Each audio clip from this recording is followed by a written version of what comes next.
Bismillahirrahmanirrahim. Assalamualaikum warahmatullahi wabarakatuh. Selamat pagi Ananda kelas 3 yang soleh-solehah serta ayah bunda yang saya hormati. Alhamdulillah kita dapat bertemu lagi pada hari ini dalam pembelajaran tema 4 subtema 1 pembelajaran ke-1. Nah, seperti biasa, sebelum kita memulai pembelajaran, alangkah baiknya jika kita bacakan dulu basmalah. Bismillahirrohmanirrohim. Dan jangan lupa siapkan buku LKS, pensil serta penghapusnya. Nah, di sini di tema 4 kita akan membahas tentang hak dan kewajiban. Di pembelajaran sebelumnya kita sudah belajar hak dan kewajiban. Namun untuk di tema 4 ini, tema 4 subtema 1 ini, kita akan belajar tentang hak dan kewajiban di anak di rumah. Nah, Ibu akan membahas dulu sedikit tentang hak dan kewajiban. Kewajiban adalah segala sesuatu yang harus kita laksanakan atau yang harus kita lakukan, ya. Dan hak adalah segala sesuatu yang harus kita terima. Nah, hak dan kewajiban harus dilaksanakan dengan seimbang. Tidak boleh banyak kewajiban, haknya sedikit, tidak boleh, atau sebaliknya, haknya sedikit dan kewajibannya lebih banyak, tidak boleh juga, ya. Jadi hak dan kewajiban itu harus seimbang, harus berjalan bersamaan, ya. Nah, di sini di subtema 1 adalah hak dan kewajiban anak di rumah, ya. Nah, hak anak di rumah dan kewajiban anak di rumah. Pertama, keluarga adalah lingkungan pertama kita. Di dalam keluarga kita mendapatkan kasih sayang orang tua dan saudara, sehingga kita menjadi nyaman berada di rumah. Kita memiliki kewajiban dan hak di rumah. Kita harus melaksanakan kewajiban agar memperoleh hak. Kita tidak boleh hanya menuntut hak saja, tetapi tidak melaksanakan kewajibannya. Itu tidak boleh, ya. Jika kita tidak melaksanakan kewajiban, kita juga tidak boleh menuntut hak. Jadi, kalau kita sudah melaksanakan kewajiban, barulah kita mendapatkan hak kita, ya. Dan hak dan kewajiban harus berjalan seimbang. Seperti tadi Ibu katakan, hak dan kewajiban itu harus seimbang. Tidak boleh kebanyakan hak, sedikit kewajiban, atau sebaliknya, ya. Nah, sebagai anak, Ananda semua berhak mendapatkan kasih sayang orang tua. Dan Ananda juga berhak mendapatkan pendidikan dan hidup yang layak, ya. Akan tetapi Ananda juga mempunyai kewajiban di rumah. Nah, kewajibannya itu adalah belajar dengan rajin, kemudian memanfaatkan fasilitas yang diberikan oleh orang tua, ya. Jadi kewajiban Ananda di rumah adalah membantu orang tua, menghormati orang tua, ya. Terus belajar, juga bermain itu juga kewajiban Ananda, dan tidak memilih-milih teman untuk bermain. Nah, untuk kewajiban membantu orang tua di rumah, boleh apa saja yang bisa Ananda lakukan di rumah. Boleh menyapu, boleh menyiram tanaman, boleh membantu ibu memasak, ya, merapikan tempat tidur. Itu adalah kewajiban Ananda di rumah, ya. Nah, oleh sebab itu Ananda semua harus berterima kasih kepada orang tua karena telah memenuhi kebutuhan Ananda semua. Ananda sudah diberikan tempat tinggal yang layak, sudah diberikan pakaian, ya, oleh orang tuanya, sudah diberikan makanan yang sehat, sudah diberikan uang jajan. Nah, dan Ananda semua harus mensyukuri semua yang sudah dimiliki. Nah, itu adalah kewajiban dan haknya tadi. Hak Ananda di rumah yaitu mendapatkan kasih sayang orang tua, mendapatkan rumah yang layak, mendapatkan makanan yang bergizi, ya.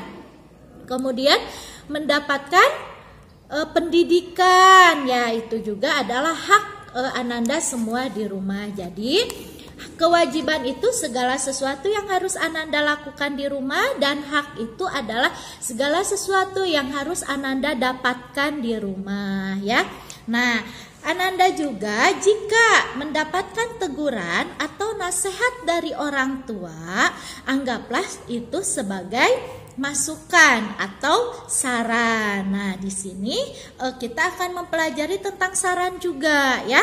Saran adalah pendapat, usul, atau anjuran yang dikemukakan untuk dipertimbangkan, ya. Saran juga dikemukakan agar terjadi perbaikan atau peningkatan dari keadaan semula, ya. Dan saran juga harus diungkapkan dengan bahasa yang sopan dan tidak boleh menyinggung orang lain. Nah, biasanya saran ini juga sudah kita pelajari di pembelajaran sebelumnya. Saran juga biasanya menggunakan kata seharusnya, sebaiknya, alangkah baiknya, semestinya, biasanya menggunakan kata-kata itu, ya. Karena saran itu untuk perbaikan atau peningkatan, ya. Misalkan contoh saran itu adalah ada suatu masalah. Nah, kita berkewajiban untuk memberikan saran, tapi saran itu harus kata-katanya yang sopan dan tidak boleh menyinggung perasaan orang lain. Nah, itu adalah untuk saran. Nah, sekarang silahkan Ananda buka buku LKS-nya. Subtema 1 pembelajaran pertama halaman 1, ya. Nah, di sini di aktivitas 1 bacalah teks percakapan berikut. Di sini ada percakapan antara Sinta dan Ella. Sinta, Ella, kenapa kamu terlihat murung? Ella, ayahku tidak membelikan mainan yang aku minta, padahal aku sudah memintanya dari 1 minggu yang lalu. Kemudian Sinta menjawab, kamu seharusnya bersabar, kamu harus memahami keadaan ayahmu. Bisa saja ayahmu sedang menabung untuk membelikanmu mainan agar kamu lebih bahagia, kata Sinta.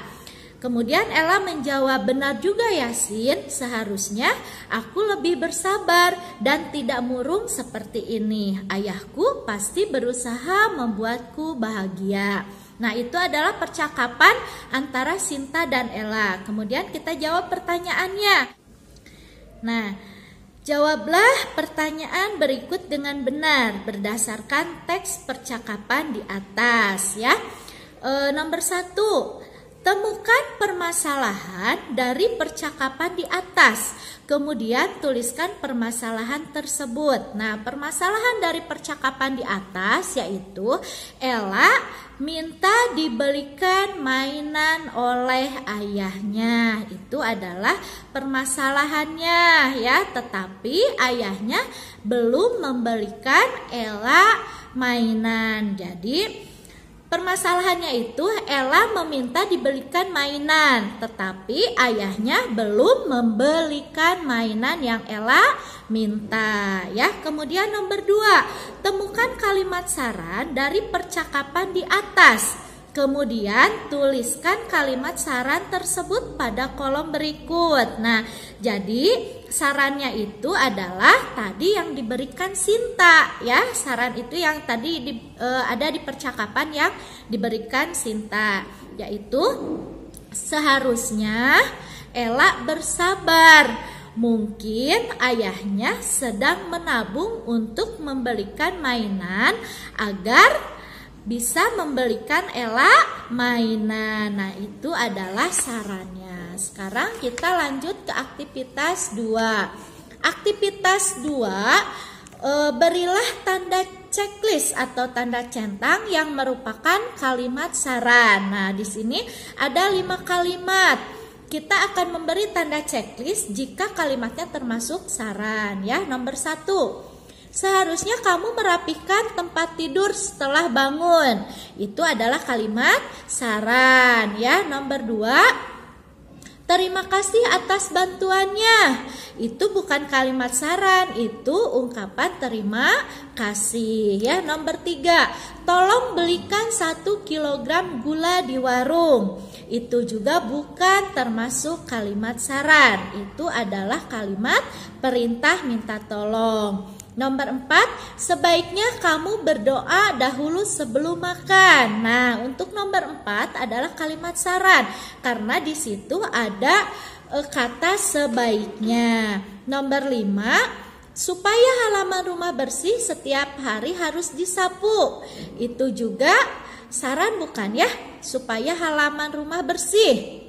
Bukan ya. Nah, kemudian aktivitas 3. Aktivitas 3, buatlah kalimat saran yang tepat dari kejadian berikut. Nih, di sini ada membuat kalimat saran. Tadi kata Ibu, kalimat saran itu adalah untuk perbaikan ya. Ibu beri contohnya nomor 1. Nomor 1 yaitu Intan meletakkan baju kotor di kasur. Kalimat sarannya apa? Seharusnya Intan meletakkan baju kotor di atas mesin cuci atau seharusnya Intan meletakkan baju kotor ke dalam mesin cuci ya, atau ke tempat cucian ya. Itu adalah kalimat saran untuk jawaban nomor 1. Nah, untuk nomor 3, nomor 2, 3, 4, dan 5 itu adalah tugas Ananda semua. Nah, sekarang kita akan lanjut ke pembelajaran matematikanya. Di pembelajaran matematika sekarang kita akan belajar tentang penjumlahan kemungkinan atau kemungkinan bilangan penjumlahan ya. Yuk kita bahas bersama. Misalkan di sini itu ada 75. Ada angka 75. Kemungkinan itu jawabannya tidak 1, tetapi bisa 3, bisa 2, bisa 5 ya. Kemungkinan itu adalah banyaknya jawaban. Jadi jawabannya itu 31. Misalkan di sini titik-titik ditambah titik-titik sama dengan 75. Nah, untuk mengisi titik-titik yang pertama itu adalah angka yang Ananda inginkan. Misalkan di sini aku pengen angkanya 25. Nah, jika 25 ini maka Ananda harus mengurangi. Jawaban 75, angka 75 ini dikurangi angka yang Ananda inginkan. Nah, di sini kurangi 25. Nah, 5 kurangi 5, 0. 7 kurangi 2, 5. Nah, 50 ini Ananda pindahkan ke atas. Nah, jadi 25 ditambah 50 adalah 75. Nah, ini kemungkinan yang ke-1. Sekarang yang kedua. Titik-titik ditambah titik-titik sama dengan 75. Masih 75. Karena suatu angka ini memiliki beberapa kemungkinan penjumlahan ya. Dan angka yang kedua misalkan yang Ananda inginkan, angka 15. Tulis dulu di sini 15. Kemudian tadi hasil penjumlahan ini Ananda kurangi dengan angka yang Ananda inginkan. Misalkan 15 kurangi 15. Nah, sama dengan dikurangi 5 kurangi 5, 0. 7 kurangi 1, 6. Nah, 60 ini Ananda pindahkan ke sini. Jadi 15 ditambah 60 adalah 75 ya. Nah, misalkan contoh lain nih, kemungkinan yang lain. Tadi baru 2 kemungkinannya. Sekarang kita ke kemungkinan yang ketiga.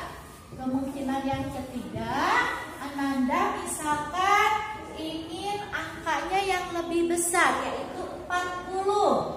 Nah, jawaban ini harus dikurangi angka yang Ananda inginkan. Nah, dikurangi 40. Kurangi 5 kurangi 0, 5. 7 kurangi 4, 3. Nah, 35 ini Ananda pindahkan ke atas. Jadi 40 ditambah 35 adalah 75. 5 ya. Nah, sekarang misalkan ada kemungkinan berikutnya, kemungkinan yang keempat. Ananda mencari lagi angka yang Ananda inginkan. Misalnya aku ingin angka 20. Nah, boleh 20 ya.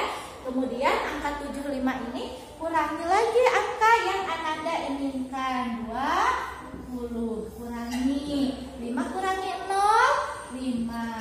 7 kurangi 2, 5. Nah, angka ini pindahkan lagi ke atas. Nah, seperti itu adalah kemungkinan penjumlahan. Jadi kemungkinan penjumlahan itu tidak satu jawabannya, ada beberapa, boleh 2, boleh 3, dan boleh 4 ya.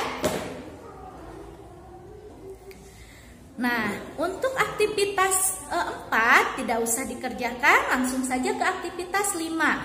Aktivitas 5, kerjakan soal cerita berikut. Setiap hari Minggu, Ella membantu ibu memasak. Minggu ini Ella membantu ibu membuat 250 kue. Kue yang ibu dan Ella buat sangat lezat. Kue-kue tersebut akan diberikan kepada beberapa tetangganya dan sisanya akan dimakan oleh anggota keluarga. Tentukan kemungkinan jumlah kue yang diberikan ke tetangga dan jumlah kue yang dimakan oleh anggota keluarga. Tuliskan pada tabel berikut. Nah, nomor 1, 2, 3, 4, dan 5 ini adalah kemungkinan penjumlahan dari 250. Nah, itu adalah tugas Ananda semua ya, aktivitas 5. Sekarang kita lanjut ke aktivitas 6. Aktivitas 6 ini ada lagu Bunda Piara. Ya, Bunda Piara dengan pola iramanya 4/4 ya. Yuk kita nyanyikan Bunda Piara. Bila ku ingat lelah ayah bunda, bunda piara akan daku, sehingga aku besarlah. Waktuku kecil hidupku amatlah senang, senang dipangku dipeluknya, serta dicium dimanjakan. Namanya kesayangan. Waktuku kecil hidupku amatlah senang, senang dipangku dipeluknya, serta dicium dimanjakan. Namanya kesayangan. Nah, itu adalah lagu Bunda Piara. Nah, sekarang jawablah pertanyaan berikut dengan tepat berdasarkan lagu Bunda Piara. Nah, nomor 1, tuliskan isi tentang lagu tersebut. Lagunya tentang apa ya? Tentang lagu Bunda Piara itu, isi lagunya adalah tentang pengalaman masa kecil ya, yang suka digendong atau dipangku, dipeluk sama ayah bundanya ya. Kemudian nomor 2 adalah bagaimana pola irama lagu tersebut. Nah, untuk pola iramanya yaitu Ibu jelaskan sedikit dulu ya. Pola irama yaitu panjang pendeknya bunyi.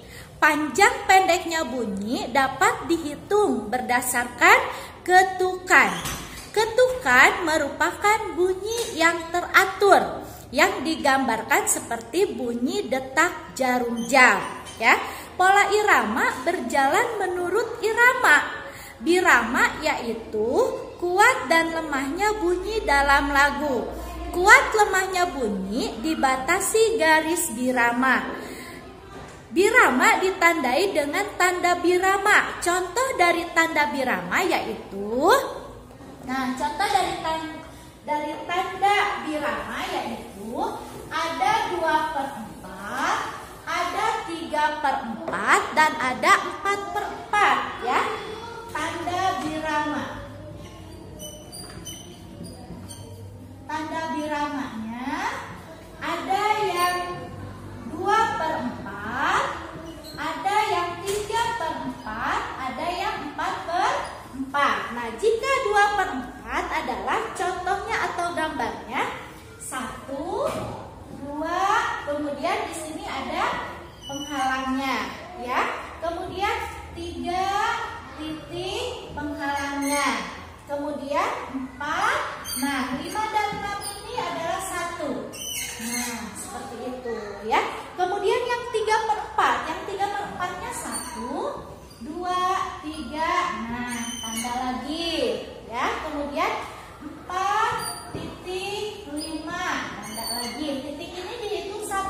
ya.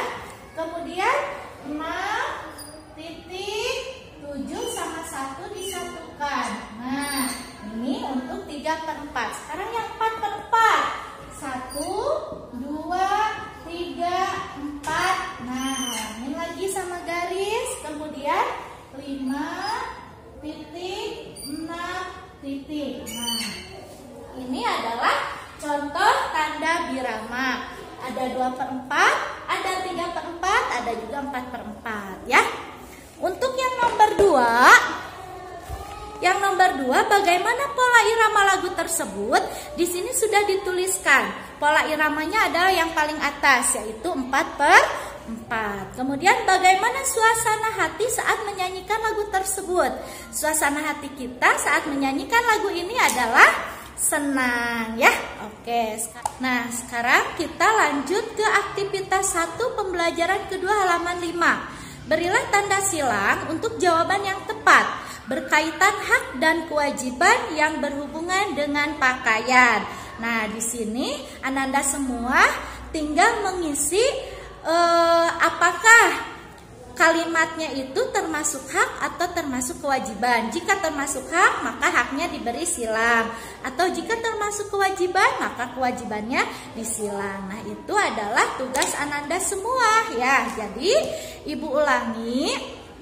Untuk tugas Ananda hari ini, yang pertama adalah aktivitas 3, membuat kalimat saran dari nomor 2, nomor 3, nomor 4, dan nomor 5 ya. Kemudian tugas yang keduanya adalah aktivitas 5. Aktivitas 5 membuat kemungkinan penjumlahan bilangan halaman 3 dari nomor 1, 2, 3, 4, dan 5. Kemudian tugas satu laginya adalah aktivitas 1 pembelajaran kedua halaman 5. Nah, itu tugas Ananda semua, jadi ada 3. Seperti biasa tugasnya dikirimkan ke Edmodo sampai pukul 8 malam. Nah, itu adalah pembelajaran kita hari ini. Ya, alhamdulillah, mudah-mudahan semua bisa memahami apa yang Ibu jelaskan hari ini, dan mohon maaf apabila ada kesalahan. Wassalamualaikum warahmatullahi wabarakatuh.